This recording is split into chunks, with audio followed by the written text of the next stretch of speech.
School absences have exploded almost everywhere. Okay, but did anyone else see this or read the New York Times article and wonder how much of this is due to like the rules and guidelines over how long you have to stay home if you have COVID symptoms? Like, am I surprised that absences are up post-pandemic? No, because we like started all these rules like for how many days you have to stay home if you test positive or have symptoms and things like that, right? And like the data doesn't say like why kids are absent, right? It's just that they're absent. So, like, chronically absent means you missed at least 10% of the school year. So this is in the New York Times article, or like about 18 days. COVID guidelines have varied between like 5 and 10 plus days isolation. So, like, if you got sick once a school year, and then later someone in your family got sick, like, I could see you hitting 18 days pretty easy. Like, the conclusion that like something has shifted in our culture where we think school is optional just seems like a leap to me.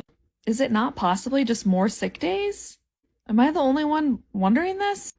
Like, honestly, I haven't dug into this that much, but like, I think before I came to the conclusion that the relationship with schools become more optional, I would be like, more kids are probably having to stay home because someone in their family's sick or they were sick, and there were like quarantine period suggestions, especially in like 2021. But like, I just Googled this. This is for Chicago Public Schools. I live in Chicago.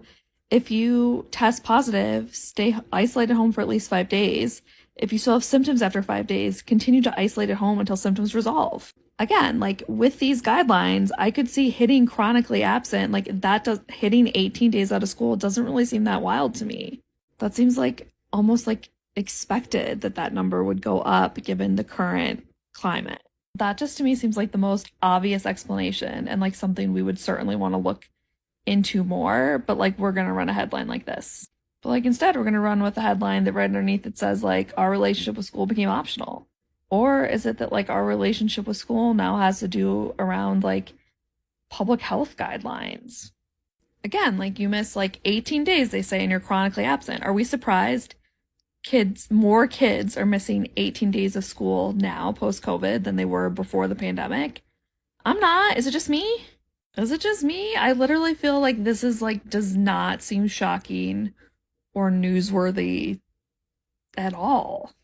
Can someone who's like a statistician do a cut of this data by like COVID policies, like how many days you have to stay home? That'd be interesting.